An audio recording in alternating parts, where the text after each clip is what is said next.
Starting with point number 61। ये I believe आप में से किसी के पास भी नहीं होगा। 65 तक, जहां तक आपको नीचे दिख रहा है ना स्क्रीन पर, वहां तक के कुछ न्यू पॉइंट्स है जो मैंने इसमें एडअप किए हैं, ध्यान से देखो। Just before India Malaysia adopted GST in 2015। पता है हम लोगों ने डिस्कशन किया था कि फ्रांस ने सबसे पहले 1954 में जीएसटी एक्सेप्ट किया था। तो दी फर्स्ट कंट्री कौन? फ्रांस, 1954 में। लास्ट कंट्री के हिसाब से अगर बात करूं तो मैं हूं, मतलब मैंने 2017 में जीएसटी को हाँ बोल दिया। मुझसे जस्ट पहले, इंडिया से जस्ट पहले 2015 में, 2017 में हमने हाँ बोला, 2015 में मलेशिया ने जीएसटी अडॉप्ट कर लिया था। तो बोलते ना हमारे ऊपर किसका रोल नंबर आता है, तो मलेशिया का रोल नंबर आता है। ओके, फिर देयर वर टू ऑप्शंस, दो ऑप्शंस थे हमारे पास, either to adopt the Australian GST model और कैनेडियन जीएसटी मॉडल, या तो ऑस्ट्रेलियन या तो कैनेडियन, दोनों मॉडल है क्या। तो ऑस्ट्रेलियन मॉडल क्या था, सिर्फ सेंट्रल गवर्नमेंट पैसा कलेक्ट करेगी जीएसटी के नाम पे और फिर वो एक एक करके सारे स्टेट गवर्नमेंट्स को डिस्ट्रीब्यूट कर देगी। यानी अगर ऑस्ट्रेलियन मॉडल होता तो हम सबके बिल में कभी सी जीएसटी एस जीएसटी नहीं होता, सिर्फ सी जीएसटी होता या सिर्फ यू जीएसटी होता। यू मतलब यूटी नहीं, यू मतलब यूनियन, यूनियन मतलब सेंट्रल गवर्नमेंट, सेंट्रल गवर्नमेंट बोलो या यूनियन गवर्नमेंट बोलो, is one and the same. तो हमारे बिल में शायद सिर्फ सी जीएसटी दिखता, पर ये हमारे स्टेट गवर्नमेंट्स को मंजूर नहीं था। उनको ये गवारा नहीं था कि नहीं नहीं ऐसे कैसे कि आप सारा पैसा ले लोगे फिर आप हमें दोगे, क्या पता कब दोगे, क्या पता जितना देना चाहिए उतना दोगे भी कि नहीं, कम मिल गया तो, पार्शियलिटी हुआ तो नहीं। तो इसलिए ये वाले मॉडल पे स्टेट्स ने परमिशन दिया ही नहीं। अगर समझो 10 लोगों ने हाँ बोला तो बाकी के 18 लोगों ने मना कर दिया कि नहीं हमको नहीं चाहिए। तो मेजॉरिटी से ऑस्ट्रेलियन मॉडल कैंसिल हो चुका था। उसके बाद बचा कैनेडियन मॉडल। ये सब भी याद रखना पड़ेगा, हाँ मतलब सब मलेशिया हर एक ने चीज जो अडॉप्ट किया मैंने यहाँ लिखा है वो 2015। सब कुछ याद रखना है, सब कुछ डिटेल में।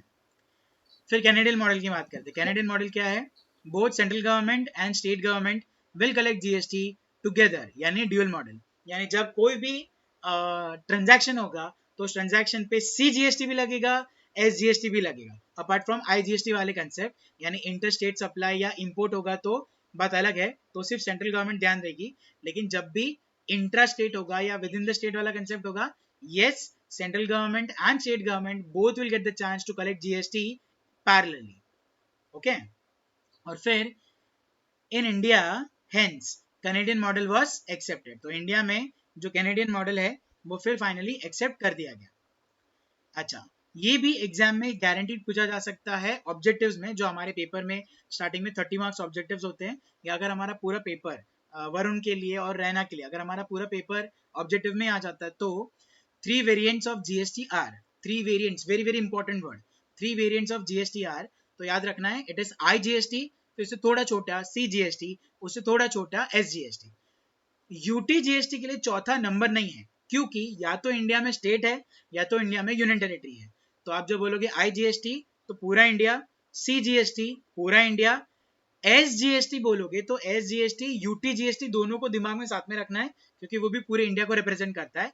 28 स्टेट्स एंड 8 यूनियन टेरिटरीज, कुल मिलाकर 36 locations of India. Okay, next again very very important point, 5 Sitara 5 star वाला इंपॉर्टेंट पॉइंट है। CGST bill was presented in 11th meeting of GSTC. कौन बताएगा GSTC क्या है? काउंसिल। हाँ, GST काउंसिल। तो CGST बिल, मैंने बिल बोला यहाँ पर तो इस वर्ड पे ध्यान देना। CGST bill was presented in 11th meeting of GSTC held on 4th March 2017। यानी 4th March 2017 को CGST का नंबर आया था, वो जीएसटी काउंसिल ने प्रेजेंट किया था। जब जीएसटी काउंसिल ने सब कुछ उसके ऊपर रेडी कर दिया, पेपर सारे रेडी हो गए, तो it was presented in Lok Sabha on 27th March 2017 and passed on 29th March 2017, was passed in Rajya Sabha on 6th April 2017 and was made applicable with effect from 1/7/2017। तो राज्यसभा ने एक बार उसको एक्सेप्ट कर लिया 6/4/2017 को, तो ऑब्वियसली वो प्रेसिडेंट के पास गया होगा और प्रेसिडेंट ने उसको एक्सेप्ट कर लिया। अब प्रेसिडेंट ने कब एक्सेप्ट किया ये तारीख हम लोग ऊपर ऑलरेडी पढ़ चुके हैं, it was 12th of April। किसी किसी बुक्स में 13th April भी है, तो आप लोग 12th April 13th April दोनों के लिए रेडी रहेंगे। 12th April is the main date. कभी अगर ऑप्शन में 12th April की जगह 13th April आता है तो भी इट इज कंप्लीटली फाइन, क्योंकि क्या होता है 12 तारीख को उन्होंने साइन को कर दिया, पर वो चीज प्रेस में बताने के लिए प्रेस रिलीज करना पड़ता है। तो प्रेस रिलीज 13 तारीख को होता है सुबह, मतलब नेक्स्ट डे होता है सुबह 8 बजे के बाद। तो 8 बजे अगर प्रेस रिलीज हुआ है तो उस दिन ही अनाउंस हुआ कि प्रेसिडेंट ने साइन कर दिया। तो कुछ लोगों ने लिख दिया 13 तारीख को it is accepted, but it was actually accepted on 12th। तो 12 अप्रैल 13 अप्रैल दोनों तारीख याद रखना है। और 1 जुलाई 17 1 7 17 1 जुलाई 2017 से it was made applicable to the entire India. अब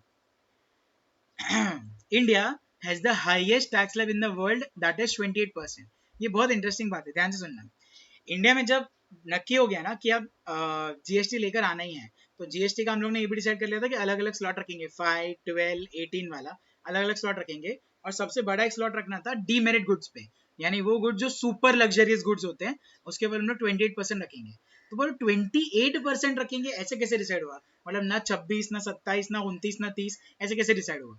तो ना शायद उन लोगों ने ऐसा किया होगा कि जिस तारीख को रेट डिसाइड करना था उस तारीख को देखा कि चलो पूरे वर्ल्ड में देखते हैं सारी कंट्रीज में किसने कितना टैक्स रखा हुआ है। तो उन लोगों ने लिस्ट निकाला, देखा, अच्छा अर्जेंटीना ने सबसे बड़ा रेट रखा हुआ है आज तक 27, तो चलो हम आगे निकलेंगे, हमको गोल्ड मेडल चाहिए, हमने 28 रख दिया। तो अर्जेंटीना 27% है, हमने उसके ऊपर एक और ऐड करके 28% कर दिया। और एज ऑफ नाउ वर्ल्ड में इंडिया का जीएसटी सबसे हाईएस्ट रेट है। ठीक है, वैसे कोई खुशी मनाने जैसी बात नहीं है बिकॉज हमें ही भरना पड़ता है, लेकिन याद रखने के लिए बहुत अच्छी बात है कि इंडिया फर्स्ट है इस कंसेप्ट में, हाईएस्ट जीएसटी स्लैब रेट 28% का। हमसे 1% कम कौन? अर्जेंटीना 27। बोलता है ना कि फर्स्ट कौन आता है उसको सब याद रखते हैं, लेकिन सेकंड कौन आता है उसको कोई याद नहीं रखता। ये सब फिलोसॉफिकल बातें होती है, रियल में आपको सब कुछ याद रखना है। जैसे ये, अगर मैं फर्स्ट हूँ 28% इंडिया, तो सेकंड कौन है? 27% अर्जेंटीना। उसके अलावा ये भी याद रखना है कि अगर इंडिया ने 2017 में जीएसटी को एक्सेप्ट किया था, तो 2015 में, यानी सेकंड अगर बोलेंगे chronological, D chronological order, descending order में, तो डिसेंडिंग ऑर्डर में इंडिया के नीचे कौन है? मलेशिया 2015। यहाँ तक सब कुछ क्लियर एकदम? हाँ चलो सर। ठीक है, तो इसी के साथ हमारा पहला पूरा कॉन्सेप्ट हो गया खत्म। अच्छा, अब ना हम लोग देखो, ये जो हम लोगों ने पढ़ा ना सब कुछ, ये सब जीएसटी का इंट्रोडक्शन था। और इंट्रोडक्शन मतलब सिर्फ ऐसा नहीं होता है कि इंट्रोडक्शन, मैंने आपको जीएसटी के जी से लेके टी तक सब कुछ बता दिया, यानी पहले चैप्टर से आखिरी चैप्टर तक पूरा बेस रेडी है। अब हम लोग कोई भी चैप्टर उठाएंगे ना, सिर्फ ऊपर बिल्डिंग बांधना बाकी है, बेस काम हो चुका है, ग्राउंड फ्लोर इज रेडी, अभी सिर्फ ऊपर का बिल्डिंग बांधना बाकी है हम लोगों को। ठीक है, अब एक चीज ध्यान देना, हम लोगों को हर एक्ट में, ये आप लोग ने शायद लॉ में सीखा भी होगा, मतलब जो इंटर वाले स्टूडेंट्स हैं उन्होंने लॉ में सीखा होगा, कोई भी एक्ट हो, चाहे कंपनीज एक्ट 2013 हो, इनकम टैक्स एक्ट 1961 हो, या फिर जीएसटी एक्ट हो 2017, हर एक्ट का सेक्शन 1 हमेशा पढ़ने में कभी नहीं आता, क्योंकि सेक्शन 1 ही उस एक्ट का टाइटल होता है, टाइटल एंड कमेंसमेंट। टाइटल यानी जीएसटी एक्ट 2017, ये खुद ही सेक्शन 1 है, और कब से एप्लीकेबल है? 1 जुलाई 2017। व्हेन आई से सेक्शन 7, तो it is all about supply. ठीक है, ऑल अबाउट सप्लाई। हम लोगों ने ना एक वर्ड सुना है कि जब हम लोग जीएसटी में पढ़ते हैं, हम लोग ने सारे स्टार्टिंग में डिस्कशन किया, जो 50 पॉइंट्स है ना स्टार्टिंग में, उसमें डिस्कशन किया था, जीएसटी में सप्लाई वर्ड ही बोलना है, सप्लाई के अलावा कुछ नहीं बोलना है। There should be no purchase, no sale, no transfer, no lease, कुछ भी नहीं। तो ऐसी 8 चीजें हैं, 8 थिंग्स, 8 डिफरेंट नेम्स, जिसको हम लोग सप्लाई बोलेंगे, supply when we talk about GST. तो सिंपल समझो, मैंने किसी शॉप पे जाके 12 रुपीज का मैगी का पैकेट खरीदा, तो मैंने परचेज किया और वो शॉपकीपर ने सेल किया। पर हमारा जो ये परचेज और सेल है ना, उसको हम लोग परचेज और सेल नॉर्मल लैंग्वेज में बोलते हैं, जीएसटी में हम लोग उसको परचेज या सेल्स नहीं बोलेंगे। तो क्या बोलेंगे, ध्यान से समझना। आप starting with the point,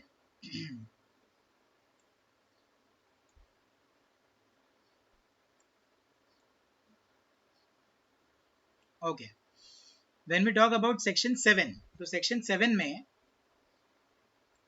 most important condition for supply, अब ये ध्यान से सुनना, most important condition for supply है एनी ऑफ दीज हैपेंस। अब एनी ऑफ दीज हैपेंस का मतलब क्या है? तो अगर जीएसटी, मतलब जीएसटी कहता है कि अगर इनमें से कुछ भी हुआ, अगर इनमें से कुछ भी हुआ तो उसको मैं सप्लाई बोलूंगा, तो उसको आप लोग भी सप्लाई बोलोगे। अब वो क्या है, ध्यान से समझो। चलो, most important condition for supply, any of these happens, any of these मतलब कौन? तो उसके लिए एक छोटा सा की कोड याद रखना है, स्टैंडर्ड बेल आर, जैसे स्टैंडर्ड बेल बच जाएगा मतलब सप्लाई हो गया। स्टैंडर्ड बेल आर यानी स्टैंडर्ड STDBELLR, ये एक छोटा सा की कोड बनाया गया है। अगर इनमें से कुछ भी होता है तो it means it is supply. अच्छा, सिर्फ सप्लाई होने के लिए ये सब चीजें होना जरूरी नहीं है, उसके लिए और भी कुछ होना चाहिए। तो 3 बैक सपोर्टिंग रोल प्ले करते हैं, बैक सपोर्ट रोल प्ले करते हैं ये 3 चीजें। Plus it should be backed by 3 things, एक बिजनेस होना चाहिए, एक कंसिडरेशन होना चाहिए और एक पर्सन होना चाहिए। कम से कम एक पर्सन, 2 पर्सन होंगे तो ही ट्रांजैक्शन कंप्लीट होता है, इसलिए कम से कम एक पर्सन होना चाहिए। अगर एक पर्सन है और एक बिजनेस है तो भी काम हो जाएगा।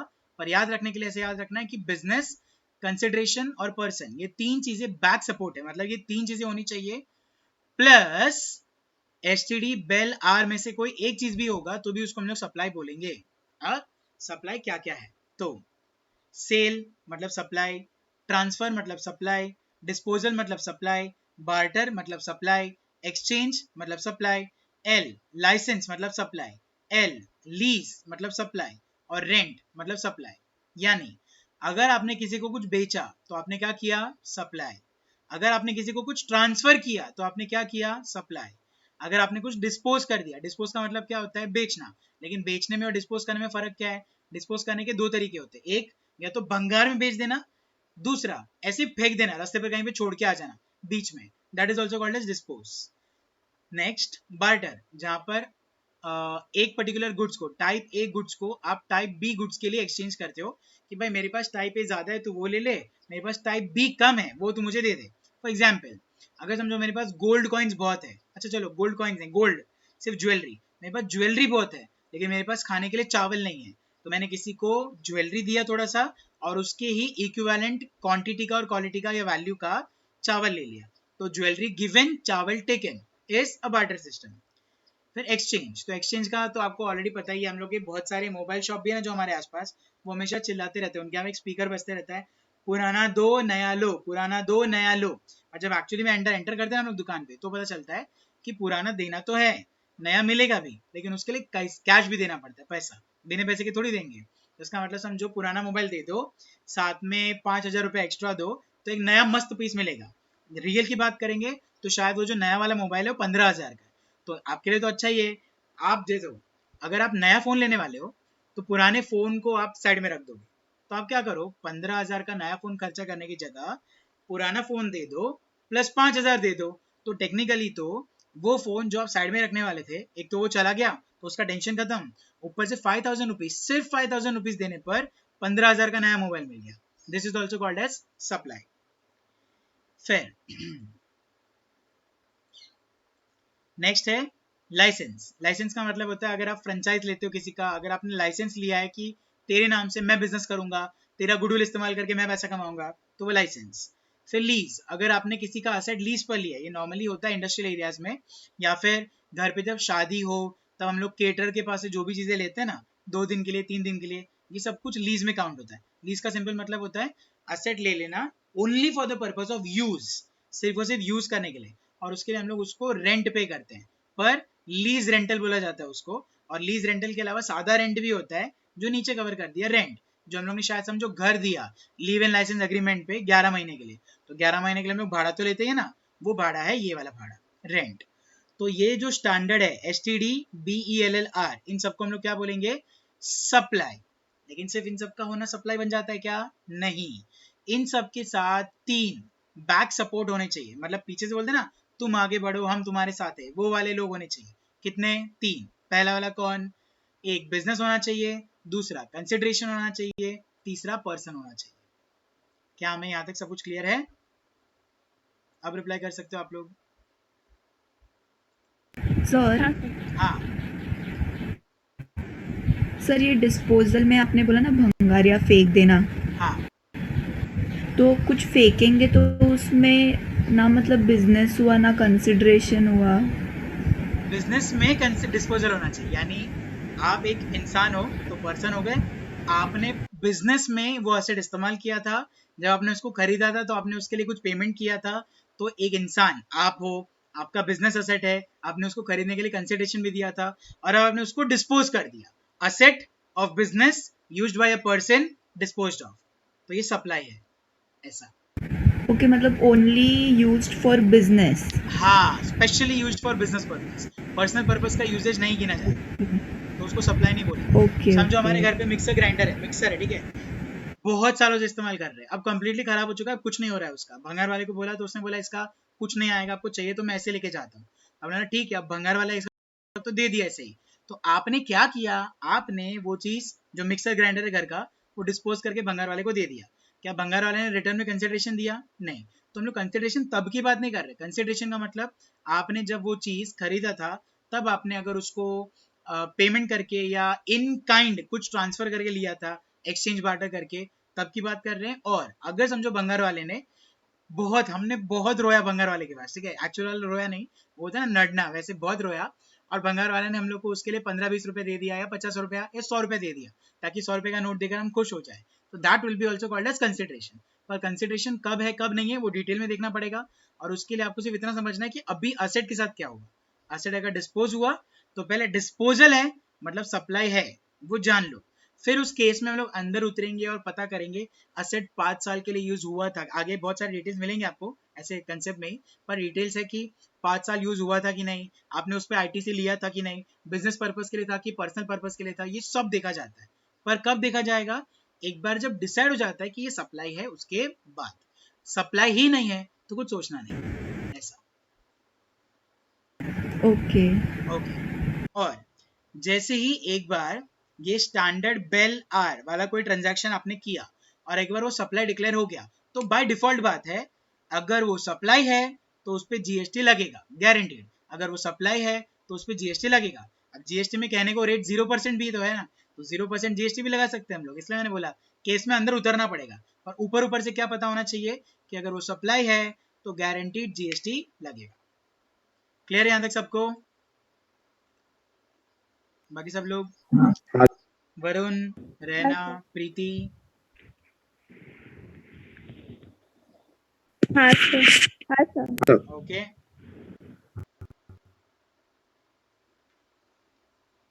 चलो अब नेक्स्ट पॉइंट पे जाते हैं। जैसे हम लोग यहाँ पे देख पा रहे हैं कि हमारा जो सप्लाई वाला कंसेप्ट है, वो यहाँ पे देखो मैंने #1 लिखा है, नंबर 1 लिखा हुआ है। तो सबसे पहला पॉइंट यानी सप्लाई के लिए बेसिक पॉइंट ही ये है कि स्टैंडर्ड बेल आर में से कोई भी एक ट्रांजैक्शन या एक्टिविटी होना चाहिए। आप कभी भी सेल, परचेस ये वाले वर्ड्स का इस्तेमाल नहीं करेंगे, आपको हमेशा वर्ड इस्तेमाल करना है सप्लाई। या फिर आप उसको ये बोल सकते हो कि किसी चीज को अगर सप्लाई डिक्लेयर करना है, तो किसी चीज को मत बोलो, किसी ट्रांजैक्शन को सप्लाई डिक्लेयर करना है या किसी एक्टिविटी को सप्लाई डिक्लेयर करना है तो कैसे किया जाएगा? तो वो ट्रांजैक्शन या एक्टिविटी होना चाहिए ये वाला।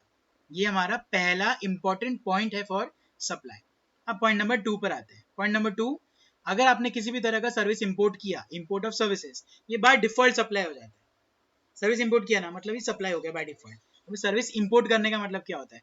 गुड्स तो इंपोर्ट कर सकते हैं, समझो जैसे अमेजोन से कुछ मंगवाया, फ्लिपकार्ट से कुछ मंगवाया, तो इंडिया में दिल्ली, गुड़गांव, हरियाणा इन सब जगह से आएगा। लेकिन अगर समझो हमने wish.com जो चाइना की वेबसाइट है वहां से कुछ ऑर्डर किया, या अलीबाबा वेबसाइट से कुछ ऑर्डर किया, तो ये सारी चीजें इंडिया के बाहर से आएंगी, तो ये इंपोर्ट ऑफ गुड्स है। लेकिन इंपोर्ट ऑफ सर्विस क्या होता है? बहुत सिंपल सी बात है, आपने जाना पहचाना भी होगा, पर आपने कभी इंपोर्ट ऑफ सर्विस नाम से उसको कंसिडर नहीं किया होगा, इमेजिन नहीं किया होगा। बेस्ट एग्जाम्पल समझो, एग्जाम्पल मुकेश अंबानी जी जो है ना, उनकी जो बेटी है उसकी जब शादी हुई थी, तो उन्होंने बहुत सारे लोगों को शादी में बुलाया था, ऑलमोस्ट पूरा बॉलीवुड, हॉलीवुड के भी कुछ लोग आए थे। और जब हॉलीवुड के कुछ लोग आए थे, तो वो लोग शादी सिर्फ अटेंड करने, खाना खाने, मजा लेने आए हैं, या वो लोग स्पेशल है और वो लोग यहाँ पर आके कोई परफॉर्मेंस देने आए थे? जैसे फॉर एग्जाम्पल एक सिंगर है बियॉन्स, तो बियॉन्स जो सिंगर है हॉलीवुड की, उनको बुलाया गया अगर समझो, और उन्होंने यहाँ पर आके एक सिंगिंग परफॉर्मेंस दिया, एक गाना गाया उन्होंने, ये परफॉर्मेंस दिया ना। आप अगर किसी इंसान को बाहर से मंगवाते हो, आई मीन बुलाते हो, और उसकी सर्विस यहाँ पर एंजॉय करते हो, और इधर पैसा दिया इंडिया में, ये लो आपका पैसा, मतलब ऑब्वियसली से हाथ में रोकड़ा नहीं देंगे, चेक तो देंगे या आईएमपीएस करेंगे। हमने कहाँ से आईएमपीएस किया, हमने कहाँ से चेक दिया? इंडिया में। तो इसको बोलेंगे हम लोग import of service in India. ये आया समझ में?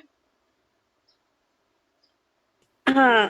ठीक है। शाहरुख खान की एक हाँ। मूवी है, बहुत ही फेल हुई थी बुरी तरह से, रावण रावण करके मूवी आई थी शाहरुख खान की, जिसमें Arjun Rampal was the villain and Shahrukh Khan was the hero. याद है किसी को? देखिए कभी सुनिए उसके बारे में कुछ? हाँ हाँ, हाँ सर। तो उसमें ना ये नहीं। मूवी हाँ जो है ना, सर। हाँ ओके, उसमें जो एक मूवी, ये जो मूवी है ना, उसमें एक गाना है और वो गाना गाया है एकेन ने। एकेन भी बाहर का एक बहुत बड़ा सिंगर है, हॉलीवुड का बहुत फेमस सिंगर है।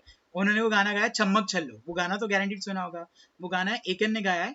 तो हॉलीवुड से वो बंदा यहाँ पर आया इंडिया में, उसने 3-4 दिन रहकर वो गाना शूट किया। गाने का जब सब कुछ रेडी हो गया, प्लेबैक रेडी हो गया, म्यूजिक रेडी हो गया, तब ही वेंट बैक। और उसको 3-4 दिन के लिए और गाना गाने के लिए पैसा लिया होगा। That is also called as import of service.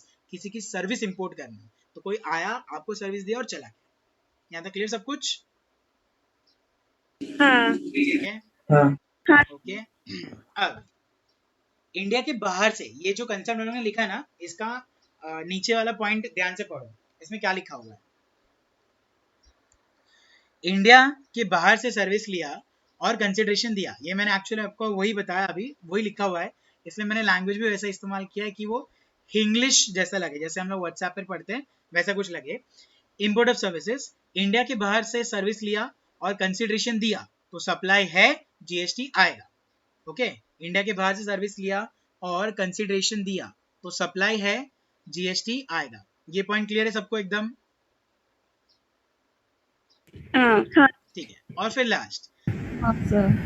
Last है शेड्यूल 1। अब ना ये चीजें और इंपॉर्टेंट होती जाएंगी और थोड़ी डिफिकल्ट होती जाएगी, ध्यान से देखना। अब शेड्यूल 1, टोटल 3 शेड्यूल है, सिर्फ शेड्यूल 1 हमें यहाँ पे पढ़ना है, शेड्यूल 2 और 3 अलग से है। शेड्यूल 1 कहता है 4 मेजर एक्टिविटीज जिस पे जीएसटी आएगा even though there is no consideration. 4 major activities, 4 major activities, मैंने इसीलिए ऐसे वर्ड इस्तेमाल किए हैं जो हमारे मॉड्यूल से या हमारे टेक्स्ट बुक से थोड़े डिफर करते हो, ताकि ये पढ़ने के बाद जब मॉड्यूल पढ़ो या टेक्स्ट बुक पढ़ो तो वहां का जो लैंग्वेज है फटाफट समझ में आने लगे, क्योंकि वहां तो ऑब्वियसली बहुत डिटेल में दिया होगा, लीगल लैंग्वेज का इस्तेमाल किया होगा, इसलिए मैंने इसको यहाँ पे ऐसे लिखा होगा। 4 मेजर एक्टिविटीज जिस पे जीएसटी आएगा even though there is no consideration. There is no consideration मतलब ऐसा कि हमने पैसे के बारे में बात की ही नहीं, ना हमने पैसा दिया, ना ही हम लोगों ने उसके रिटर्न में कुछ और दिया। तो ऐसी भी चीजें हैं जिसपे आप रिटर्न में ना पैसा दे रहे हो ना कुछ और दे रहे हो, फिर भी वो सप्लाई है और उस पर जीएसटी आएगा।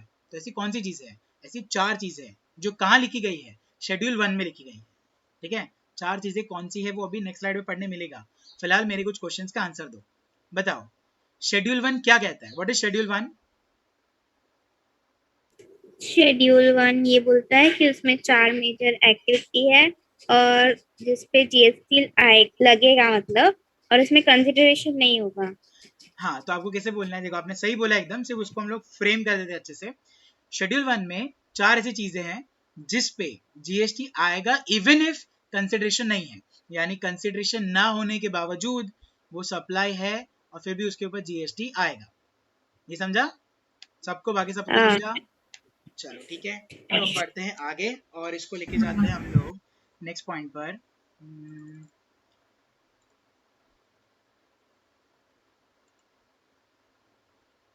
सर कौन सी 4 चीज़ है वो आप बाद में बताओगे? हाँ, वो अब सेकंड स्लाइड में आ रहा है। ओके। चलो अब पढ़ते हैं आगे।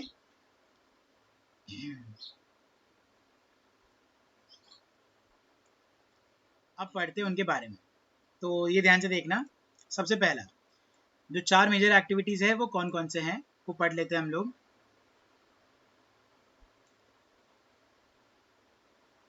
ओके, शेड्यूल 1 की 4 मेजर एक्टिविटीज। अब वो 4 मेजर एक्टिविटीज कौन सी है उनको एक एक करके पढ़ते हैं। सबसे पहला पॉइंट, कोई एसेट खरीदा फॉर बिजनेस यूज, उस पर आईटीसी ले लिया। आईटीसी मतलब हम लोगों ने डिस्कशन किया है input tax credit. Okay, input tax credit claim करना ये हम लोगों ने सीखा है सब लोगों ने।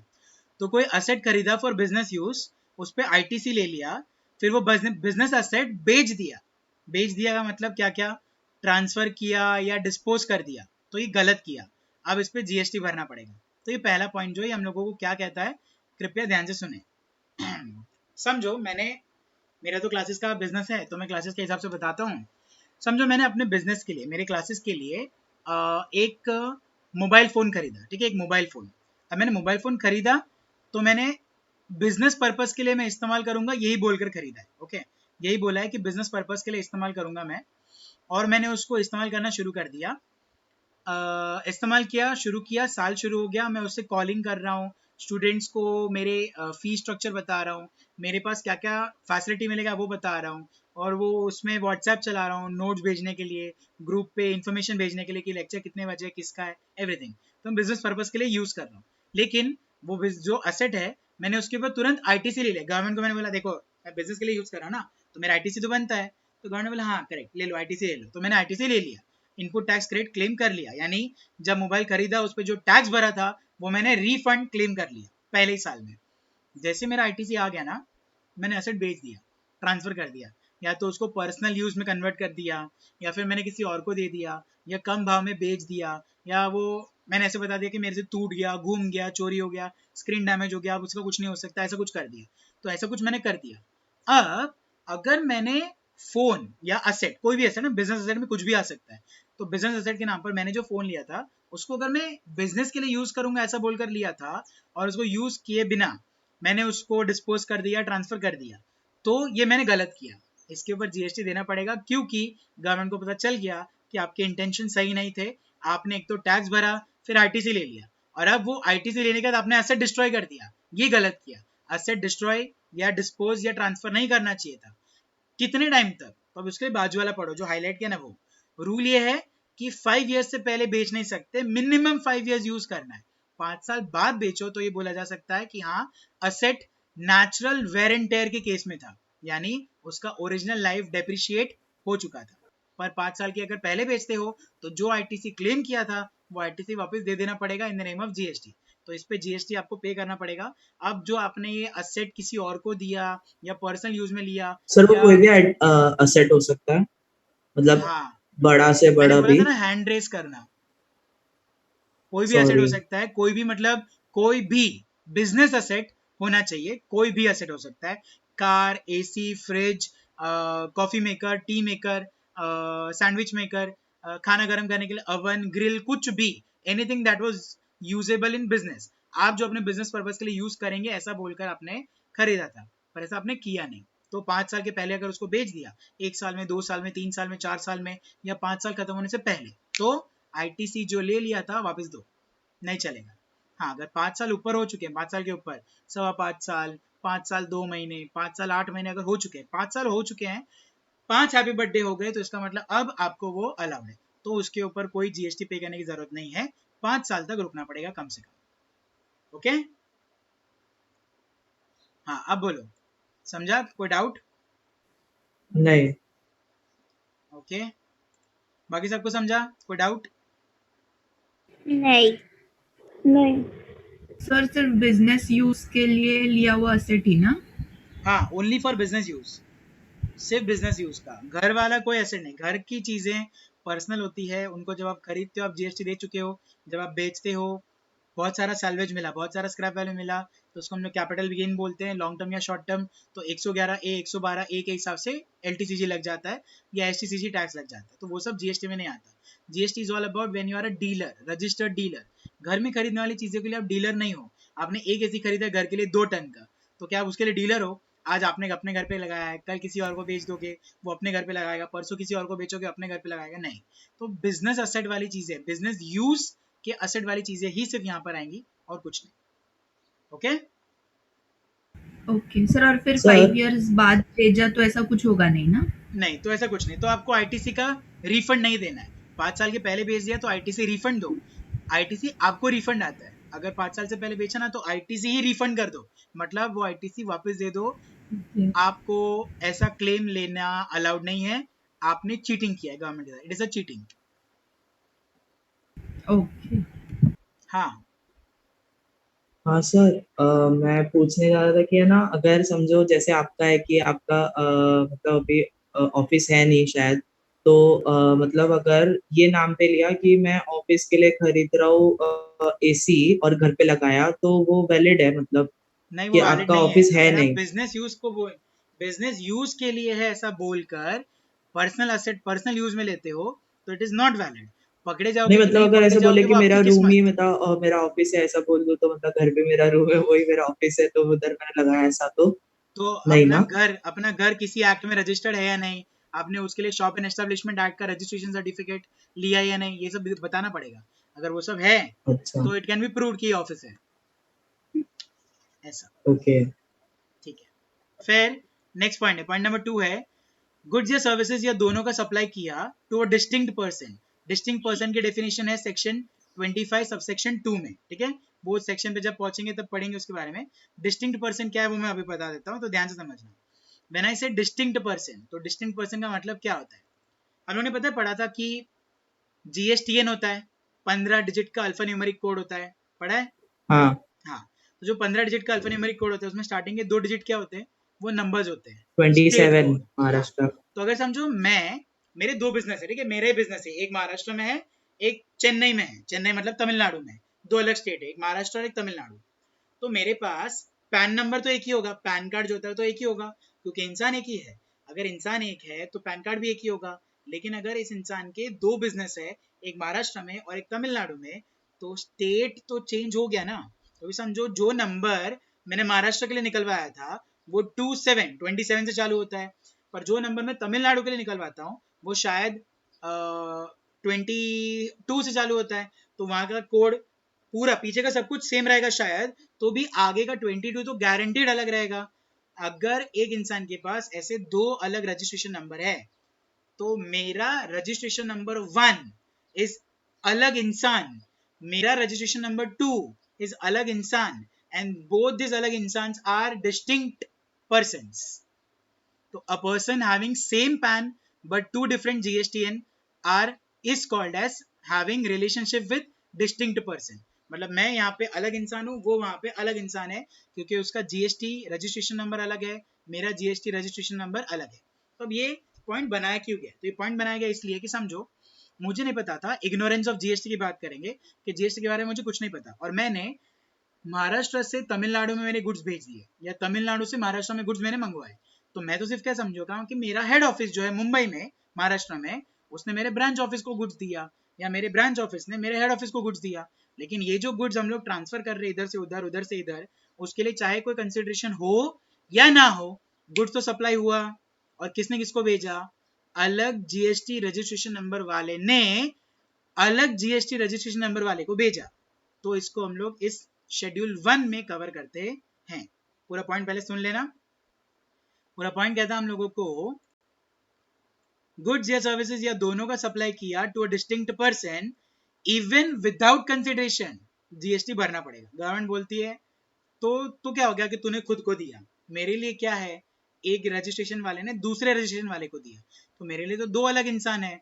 तो गवर्नमेंट तो यही देखती है, GST तो ये देखती है कि एक नंबर ने दूसरे नंबर को दिया, तो इंसान भले सेम हो, नंबर अलग अलग है, तो मतलब ये ट्रांसफर है, GST भरना पड़ेगा। तो CGST, SGST या IGST जो भी एप्लीकेबल होगा वो भरना पड़ेगा, depending upon the state, depending upon the union territory, depending upon the location. और उसमें एक एक्सेप्शन है। अब वो एक्सेप्शन क्या है वो ध्यान से देखना। एक्सेप्शन ऐसा है, एक्सेप्शन का मतलब क्या होता है कि इस पे वो रूल एप्लीकेबल नहीं है। एक्सेप्शन क्या है? एम्प्लॉयर एम्प्लॉय को गुड्स दे रहा है ₹50,000 तक का, तो नो GST। अब इसको आप गुड्स को गिफ्ट समझ लो, बर्थडे वाला गिफ्ट, शादी वाला गिफ्ट, या कोई और गिफ्ट समझो, या फिर ऐसे समझो नॉर्मल गुड्स दिए हैं, तो अप टू 50,000 तक, जहां तक ई-वे बिल की जरूरत नहीं पड़ती, उतनी वैल्यू तक के गुड्स अगर दिए हैं एम्प्लॉयर ने एम्प्लॉय को, तो उसके ऊपर GST पे करने की जरूरत नहीं है। ये एक अकेला ऐसा ट्रांजैक्शन है जो एक्सेप्शन है। हाँ, तो वहां पर अगर एम्प्लॉयर रिलेशनशिप बैठता है एक्चुअली में, कि आप रतन टाटा के लिए काम करते हो, आप मुकेश अंबानी जी के लिए काम करते हो, आप महिंद्रा के लिए काम करते हो, आप उदय कोटक के लिए काम करते हो, तो एम्प्लॉयर रिलेशनशिप आ जाता है बीच में। और एक बार वो डिसाइड हो गया कि यस एक एम्प्लॉयर है एक एम्प्लॉय है, तो उनके बीच में 50,000 के गुड्स का लेन देन माफ है, उसके ऊपर गया तो GST, तो उसको सप्लाई बोल के GST लेते हैं। अगर ऐसा हो रहा हो कि है ना मतलब मेरा एक कंपनी है जो ब्रांच है और वो कंपनी के एम्प्लॉय को गिफ्ट देना है, ठीक है, बट है ना मैं ब्रांच के नाम पे ट्रांसफर कर रहा हूँ और फिर मैं उसको बोलूंगा कि तुम दे देना करके, तो फिर GST लगेगा कि नहीं लगेगा? तूने ब्रांच ट्रांसफर किया ना, ट्रांसफर वर्ड आया ना, हाँ खत्म GST। हाँ अच्छा गवर्नमेंट ने रूल्स ऐसे बनाए, कोई चीज से आप बच नहीं सकते। There are almost no loopholes, ठीक है। फिर गुड सप्लाई किए, प्रिंसिपल ने एजेंट को या एजेंट ने प्रिंसिपल को जीएसटी भरना पड़ेगा। इसका मतलब क्या होता है, यहाँ पर ना थोड़ा सा हम लोग पॉइंट ले सकते हैं जो शुभजीत ने बोला वो, और थोड़ा पॉइंट ले सकते हैं कंसाइनमेंट का। आप लोग ने अगर कंसाइनमेंट सुना है तो अच्छी बात है, नहीं सुना तो आज थोड़ा सा समझ में आ जाएगा, देख लेना ध्यान से। अगर समझो कि मेरा एक कस्टमर है गुजरात में, मैं महाराष्ट्र में हूँ, ठीक है, मेरा कस्टमर गुजरात में है, उसने मुझसे कुछ ऑर्डर किया, मुझसे ऑर्डर किया, तो मैंने सोचा कि यहाँ से गुड्स वहां भेजूंगा तो कितना सारा ट्रांसपोर्ट कॉस्ट लग जाएगा, ऊपर से अगर ट्रांसपोर्ट में डैमेज हो गया तो मेरा नुकसान और अलग। तो मैंने क्या किया, मेरा एक फ्रेंड है जो मेरे जैसे ही डीलर है, वो गुजरात में ही है, मैंने उसको बोला मेरे लिए प्लीज वो कस्टमर को सामान पहुंचा देना। अब क्योंकि डीलर भी गुजरात में है, मेरा कस्टमर भी गुजरात में है, तो विद इन द स्टेट हो जाएगा ट्रांजैक्शन, CGST SGST लग जाएगा, ट्रांजैक्शन वैलिड भी हो जाएगा, लीगल भी हो जाएगा क्योंकि टैक्स भी लग चुका है। सिर्फ मैंने क्या किया, मैंने एज अ प्रिंसिपल एक्ट किया, मैं एक प्रिंसिपल हूँ, तो मेरा जो गुजरात वाला फ्रेंड है ना जिसने गुड सप्लाई किया, वो मेरा एजेंट है। तो मेरे कहने पर वो गुड सप्लाई करे या उसके कहने पर मैं किसी को मुंबई में गुड सप्लाई करूं, इसको बोलते हैं प्रिंसिपल ने एजेंट को सप्लाई किया या एजेंट ने प्रिंसिपल को सप्लाई किया। और इस चीज में भी कोई कंसिडरेशन हो या ना हो, आपको जीएसटी भरना पड़ेगा। कंसिडरेशन कैसे नहीं हो सकता, हो तो सकता है पर कैसे नहीं हो सकता वो समझो। तो it is very simple, x item तू मेरे कस्टमर को पहुंचा दे, जब तेरे किसी कस्टमर को मुंबई में पहुंचाना होगा ना तो मैं वो सेम एक्स आइटम उसको पहुंचा दूंगा, पैसे को हम लोग बाद में देख लेंगे, पैसे का टेंशन नहीं है। तो फिलहाल 20,000 का गुड्स दे दे, मैं इसको 20,000 का गुड्स दे दूंगा, जब मेरा नंबर आएगा तब। तो गुड्स ट्रांसफर किया, जब मेरा नंबर आएगा तब मैं भी गुड्स ट्रांसफर करूंगा। तो कंसिडरेशन है तो भी सप्लाई है तो भी जीएसटी आएगा, कंसिडरेशन नहीं है तो भी ये शेड्यूल 1 की आइटम है, इसलिए सप्लाई है और जीएसटी आएगा। HO ने ब्रांच को सर्विस प्रोवाइड किया, कौन सा नाम कहां पर है वो बाद में देखेंगे, पहले कंसेप्ट समझते हैं। अगर HO ने ब्रांच को सर्विस प्रोवाइड किया, ऊपर वाला पॉइंट गुड्स के लिए था, ये वाला सर्विस के लिए, अगर HO ने ब्रांच को सर्विस प्रोवाइड किया और इसके लिए कोई पैसा नहीं लिया ब्रांच से, पर बुक्स ऑफ अकाउंट्स में इसको रिकॉर्ड कर दिया, तो जीएसटी भरना पड़ेगा। तो अभी देखो मेरा HO है ना कनाडा में, समझो कनाडा, आउट ऑफ इंडिया की बात चल रही है, इंपोर्ट की बात चल रही है या एक्सपोर्ट की बात चल रही है। HO ने ब्रांच को सर्विस दिया, कनाडा ने इंडिया को सर्विस दिया। अगर कनाडा इंडिया को सर्विस दे रहा है तो सर्विस का इंपोर्ट हुआ कि नहीं, इंपोर्ट ऑफ सर्विस हुआ।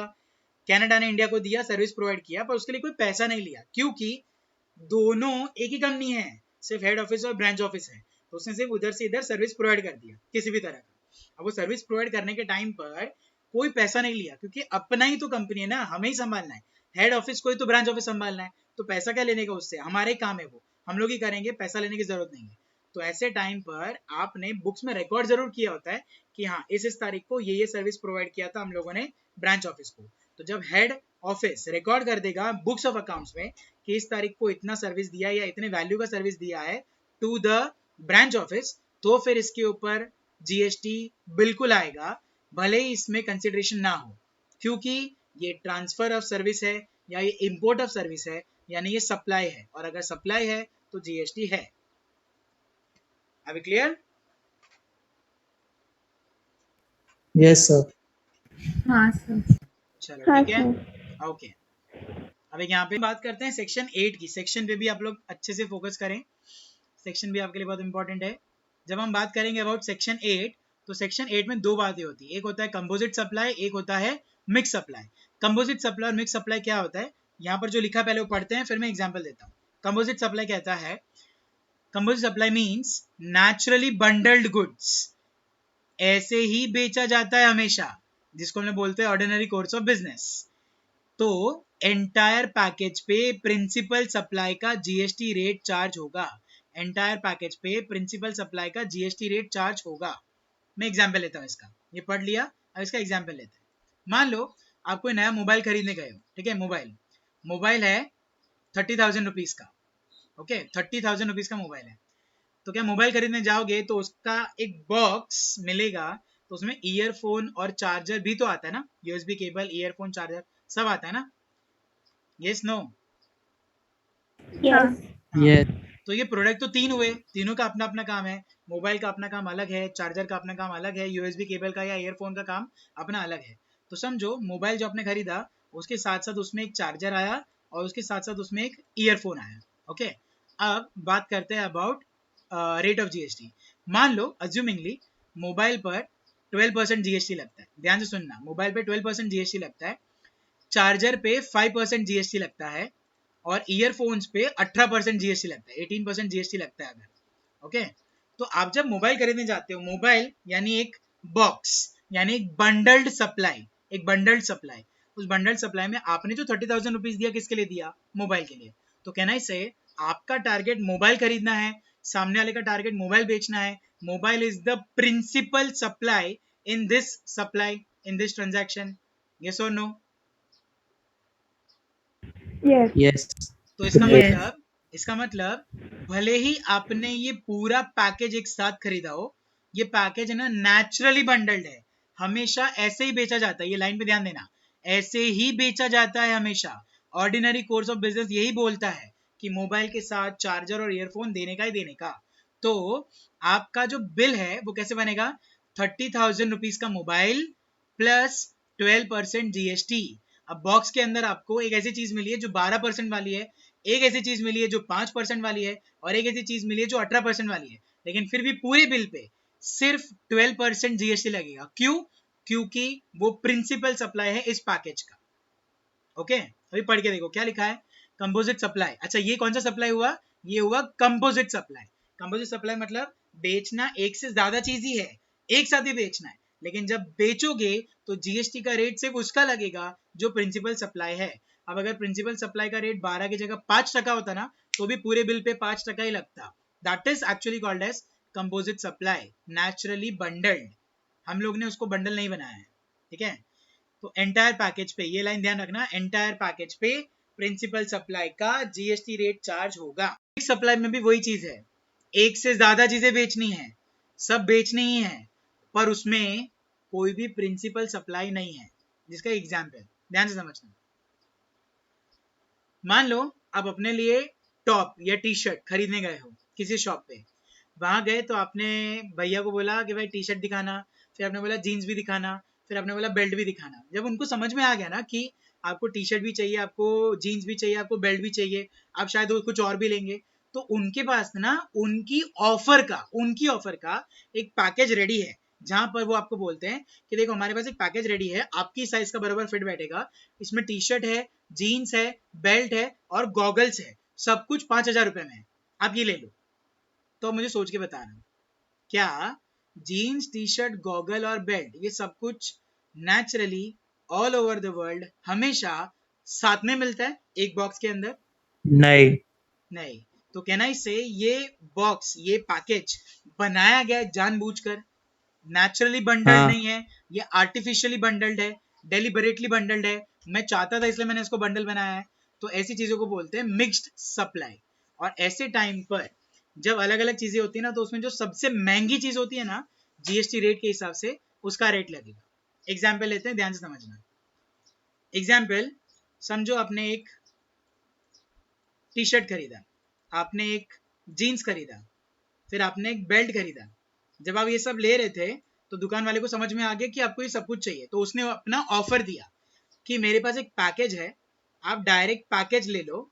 तो उस पैकेज के अंदर ना सिर्फ 5,000 रुपए में, सिर्फ 5,000 रुपए में आपको टी शर्ट, जीन्स, बेल्ट और गॉगल्स सब कुछ मिल जाएगा, ठीक है? पर ये आपको शायद पता हो या ना पता हो, दुकान वाले को तो बरोबर मालूम होता है कि अगर वो ये बंडल्ड सप्लाई बेचेगा ना, तो उसके लिए बहुत अच्छा हो जाएगा। अब ध्यान से देखना, मान लो टी शर्ट, क्योंकि वो क्लॉथ है तो वो 12% कैटेगरी में आएगा। जीन्स, जीन्स सिंपल क्लॉथ नहीं है, क्योंकि नॉर्मल पैंट नॉर्मल क्लॉथ में आता है, जीन्स लग्जरियस आइटम है, तो उसके ऊपर समझो 18% लगेगा।